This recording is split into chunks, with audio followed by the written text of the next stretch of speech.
हर हर महादेव। देवों के देव महादेव जी के चरण में प्रणाम करती हूँ, मेरा प्रणाम स्वीकार हो। माता गौरा पार्वती के चरण में प्रणाम करती हूँ, मेरा प्रणाम स्वीकार हो। अपने से बड़े को प्रणाम करती हूँ, मेरा प्रणाम स्वीकार हो। गणपति ललनवा के चरण में प्रणाम करती हूँ, मेरा प्रणाम स्वीकार हो। गुरु भाई बहन, मैं एक कथा सुनाने जा रही हूँ। इस कथा को पूरा सुनिए और जानिए। आदि नहीं, आदि सुनने में शिव गुरु का अपमान होती है और पूरा सुनने में ज्ञान होती है, इसलिए कथा को पूरा सुनिए और जानिए। हर हर महादेव, घर घर महादेव। गुरु भाई बहन, एक महात्मा थे, साधु महात्मा। वो तपस्या करने को लिए वन में चले गए थे। साधु महात्मा वन में तपस्या किए, बहुत भारी तपस्या किए और बहुत दिन तक किए। अपना औंठे के बल से वो खड़ी रहे तपस्या में। उनका तपस्या बहुत लंबा रहा।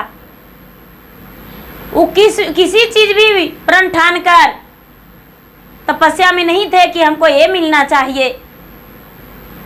वो तपस्या में यही थे कि भगवान आप दर्शन दे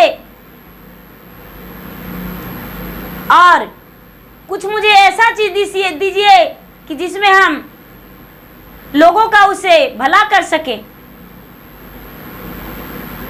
भगवान भोलेनाथ, जब वो महात्मा का 21 वर्ष बीत गया तपस्या में, तो भोलेनाथ महात्मा को दर्शन दिए। महात्मा को दर्शन दिए भोलेनाथ और बोले कि हे तपस्वी, तूने बहुत बड़ा तपस्या किया है। अपने औंठा के बल से तूने 21 वर्ष तक खड़ी रहा है। मांगो बर, जो बर मांगोगे वो तेरे बर देने को लिए हम यहाँ तुम्हें दर्शन दिए हैं। बताओ क्या तुझे चाहिए। वो तपस्वी कहते हैं, हे प्रभु, हे भोलेनाथ, मुझे कुछ नहीं चाहिए। आपका दर्शन पाकर मैं धन हो गया हूं, लेकिन मुझे ऐसा चीज चाहिए जो इसी वन में रहकर और लोगों का हम भला करें, लोगों ने मुझे नाम ले। भगवान भोलेनाथ कहते हैं, ठीक है, हम वैसा ही आपको वरदान देते हैं। भगवान भोलेनाथ ने इंद्रलोक से एक गाय मंगवाए, कामधेनु गाय, और तपस्वी को गाय इनाम में दे दिए। बोले कि ये गाय रख लो इसी वन में। महात्मा कहते हैं कि महाराज, ये गाय को रखने से मुझे क्या फायदा होगा, इसे रखेंगे तो इससे क्या होगा। भगवान भोलेनाथ कहते हैं, ये गाय जब तक आपके पास रहेगी आपको चूल्हा नहीं जलाना पड़ेगा। आप गाय को कहिएगा कि अरे तूने 100 व्यक्ति का खाने का व्यंजन तैयार कर दो, अनेक प्रकार का भोजन, तो ये यहाँ पर आपके सामने मौजूदगी में रख देगी भोजन। इसे बस घास लाकर दे दीजिएगा, ये भोजन कर लेगी। बोले कि ठीक है। वो तपस्वी बाबा ने गाय को ले लिए और गाय को पाकर बड़े धन हो गए। गुरु भाई बहना, जंगल में कोई भी जाते थे तो तपस्वी बुला बुला के उन्हें भोजन करवाते थे, दूध पिलाते थे और रहने का ठहरने का जगह देते थे।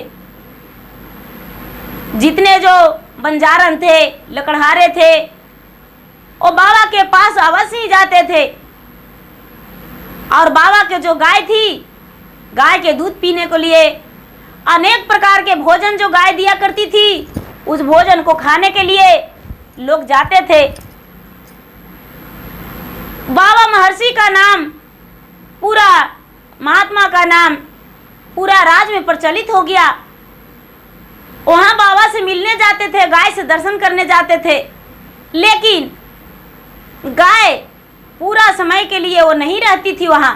गाय इंद्रलोक जब जरूरी पड़ता था तो बाबा के पास आ जाया करती थी, गाय इंद्रलोक चली जाती थी। जब बाबा याद करते थे तो गाय सामने आ जाया करती थी। एक दिन का बात है गुरु भाई बहना कि एक राजा अपने सेना को लेकर, सिपाहियों को लेकर जंगल गए शिकार करने को लिए। जंगल गए तो राजा का बहुत जोरों से प्यास लगा।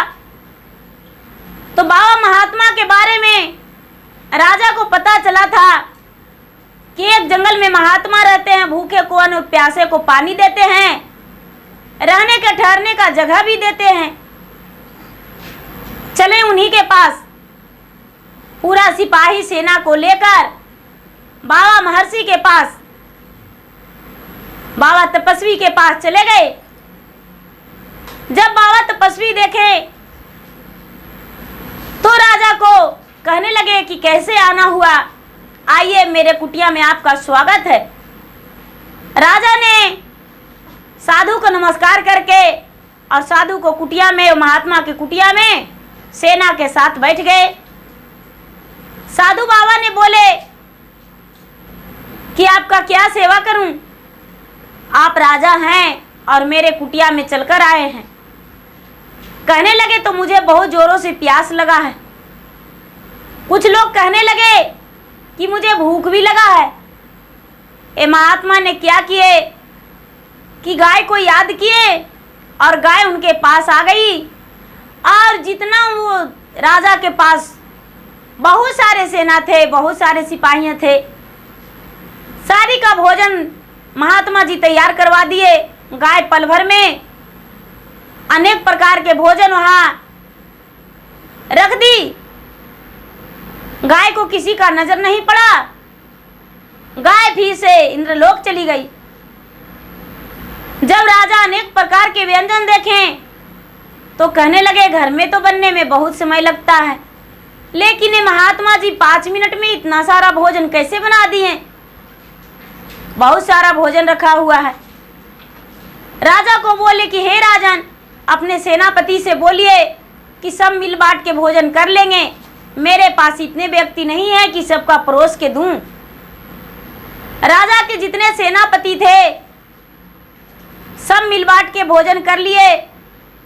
राजा का मन में ख्याल आया कि महात्मा से एक बार पूछ कर देखते हैं कि आप इतना सारे व्यंजन कैसे बना लिए पल भर में। कहते हैं हे महात्मा, आप इतना सारा भोजन का तैयारी कैसे कर लिए? आपको तो पता भी नहीं था कि मेरे कुटिया में कोई आने वाला है। महात्मा कहते हैं मेरे पास एक गाय है इंद्रलोक का, जो कि हम बड़ी तपस्या के बाद उस गाय को पाए हैं। भगवान भोलेनाथ ने मुझे वो गाय दिए हैं। वही गाय ने मेरा सारा चीज पूरा करती है, हर प्रकार के भोजन बना कर देती है। राजा कहने लगे हे प्रभु, हे तपस्वी बाबा, उस गाय को हम देखना चाहते हैं, उस गाय से मिलना चाहते हैं। तपस्वी ने बोले ठीक है, कोई बात नहीं। तपस्वी याद किए कि हे कामधेनु इंद्रलोक की गाय, तुम मेरे पास आ जाओ, तुमसे किसी ने, मेरा अतिथि हैं जो मिलना चाहते हैं। गाय आकर खड़ी हो गई। राजा को देखकर लगा कि ये गाय इतना सुंदर, ये साधु महात्मा की कुटिया में क्या कर रही है? क्यों ना ये गाय को हम अपना घर लेके चल जाएं, अपना घर लेके चले जाएंगे। इतना अच्छा, इतना सुंदर गाय ये महात्मा क्या करेंगे? राजा ने ऐसा सोच विचार करके और कहने लगे महाराज, ये गाय मुझे दे दीजिए। इसके बदले में आप जितना चाहेंगे उतना हम धन दे देंगे। महात्मा बोलने लगे, हे राजन, राजा तो वही होते हैं जो लोगों को दान देते हैं, लेते नहीं हैं। एक गाय को देखकर आपको लालच आ गया, आप तो अच्छा राजा नहीं हैं। आप तो लोगों को दुखी देखना चाहते हैं, सुखी नहीं। जितने लकड़हारे आते हैं, बंजारन आते हैं, सबको हम इस गाय के सहारे भोजन कराते हैं, दूध पिलाते हैं, पानी पिलाते हैं। आपने तो पूरे गरीब का पैर हाथ तोड़ना चाहते हैं। नहीं महाराज, नहीं आपसे हम पैसा लेंगे और ना ही तो हम आपको ये गाय देंगे। राजा का इस बात को सुनकर बड़ा क्रोध आया। राजा कहते हैं कि हे महर्षि, हे तपस्वी, हे साधु महात्मा, इस गाय के बदले हम लाखों गाय आपके दरवाजे पे बांध देंगे, लेकिन ये गाय मुझे चाहिए। महर्षि कहते हैं नहीं, मुझे करोड़ों गाय भी दोगे तो नहीं लेंगे। ये गाय मेरा इंद्रलोक का है, भगवान का वरदान दिया हुआ है। ये गाय हम आपको कैसे दे सकते हैं? ये गाय नहीं देंगे। ये राजा जो थे बड़े क्रोध में आकर और अपने म्यान से तेगा निकाल के अपने सेना को ललकार के और कहने लगे कि ये साधु महर्षि का खत्म कर दो। तेगा निकाल कर और ईद को तैयारी कर दिए। गुरु भाई बहना, जो गाय थी, गाय इंद्रलोक का थी। गाय जो थी भगवान से प्रार्थना करने लगी कि हे भोलेनाथ, आपने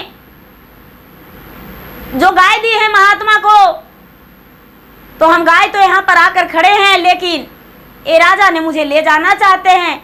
आपकी आज्ञा पाकर राजा को पराजित करना चाहते हैं। भगवान भोलेनाथ ने स्वयं आज्ञा दे दी है गाय को। गाय जो थी, गाय पूरे सेनापति को मार दी। सब मूर्छित हो गए, सब बेहोश हो गए, कितने लोग मर भी गए। जो बाबा महात्मा थे, महात्मा को एक बाल भी बाका राजा नहीं कर पाए। गाय अकेले लड़के युद्ध और खड़ी हो गई। जो महात्मा थे वो महात्मा राजा को श्राप दे दिए। हे राजा, कहने का तो तेरा 100 पुत्र है, लेकिन जब घर जाओगे तो तुझे एक पुत्र पर नजर पड़ेगा, बाकी का पुत्र सब मर जाएगा, तेरा राज नष्ट हो जाएगा। तूने मुझ पे प्रहार किया, अपना तेगा चलाया, अपना शक्ति दिखाया। जाओ राजा, जाओ। राजा अपना सर नवाकर, हार कर, और जो भी सेना वहां गिर गए थे उसे गाड़ी पर लदवा के और घर मंगवा लिया राजा। और राजा मूर्छित होकर लौट गया। गुरु भाई वाना जब घर में देखने लगा तो देखता है कि इनका बेटा जो है, सारी बेटा सब इनका मर गया, एक ही बेटा जीवित है। राजा ऐसा देखकर बड़े दुखी हो गए। दुखी होकर और सोचने लगे कि राजा हम हैं और एक अजनबी ये मुझसे इतना बड़ा पंगा ले लिया और मेरा श्राप दे दिया। मेरा पुत्र का मरने का कोई बात नहीं, हम भी तपस्या करेंगे, हम भी तपस्या करेंगे और हम भी महात्मा को मूर्छित कर देंगे और गाय तो जरूरी ले आएंगे और महात्मा को हम काट देंगे। तपस्या से अपने श्राप से उसको भस्म कर देंगे। मन में अनेक अनेक ख्याल आने लगा। ये राजा जो थे, राज अपना बेटा पे सौंप के और राज को त्याग के और वन में चले गए। वन में चले गए, भोलेनाथ के तपस्या में लग गए। भोलेनाथ के तपस्या में लग गए। तपस्या करते करते करते करते करते बहुत लंबा तपस्या किए राजा। जब लंबा तपस्या किए तो ये भोलेनाथ दर्शन दिए और कहने लगे, बताओ राजन, क्या तुम्हें चाहिए? ये राजा कहते हैं, महाराज आपका आशीर्वाद मुझे चाहिए, जिसको जो कहूँ वो हो जाए। भोलेनाथ तो बोल दिए, नमस्तु, जाओ तेरी कामना पूरा हो जाएगा। और भगवान से वरदान पाकर फिर राजा उसी महर्षि के पास आए और आकर कहने लगे कि हे महर्षि, अपने कुटिया से निकल जाओ, आज हम तुमसे युद्ध करेंगे।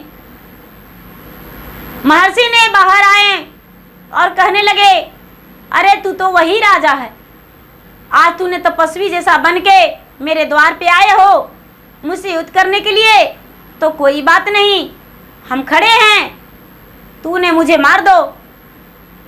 राजा ने बोला, हे भगवान, मैंने तो आपका तपस्या किया हूं, ए महात्मा मेरे श्राप से जल का भस्म हो जाए। महात्मा को कुछ भी नहीं हुआ, क्योंकि राजा अहंकारी बन गया था। महात्मा ने बोले, हे भगवान, अत्याचारी सहना बिल्कुल गलत है, राजा ने मुझ पे बार बार वार करने आ रहा है। हे भगवान, ऐसा जो मुझे नहीं करना चाहिए वो आज मैं करने जा रहा हूं, मेरा श्राप से ये जल का भस्म हो जाए, छाय बन जाए। और राजा जो था, गुरु भाई बहन, साधु के श्राप से जल के भस्म हो गया। राजा का राख भी घर तक नहीं पहुंचा, उसी जंगल में राजा जल के छाई हो गया।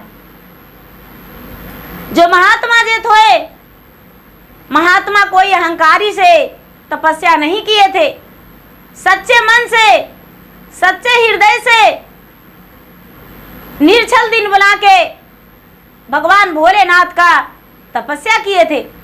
और तपस्या करके और कामधेनु गाय ओ पाए थे। राजा को मन में अहंकारी बन गया कि हम बहुत बड़े राजा हैं, तो कुछ भी कर सकते हैं। लेकिन गुरु भाई बहना, अहंकारी करने से कुछ नहीं होता है। जो भगवान को सच्चे मन से पूजते हैं, जो अपना धन है उसी में खुश रहना चाहिए। दूसरे को धन को देखकर लालच नहीं करना चाहिए। देखा देखी जरूरी करना चाहिए कि अगला ने इतना मेहनत करके धन कमाया है तो हम भी मेहनत करके धन कमाएंगे, लेकिन ये नहीं कि उसका धन को हम लूट कर और अपना बनाकर उसे मार दें। ऐसा मन में कभी नहीं होना चाहिए। जैसे कि जो राजा किए वो किसी को नहीं करना चाहिए। जैसा करनी वैसा भरनी राजा को मिला। तो गुरु भाई बहना, मेरा वीडियो अच्छा लगे तो इसे लाइक कीजिए, शेयर कीजिए, सब्सक्राइब कीजिए। धन्यवाद। हर हर महादेव, घर घर महादेव।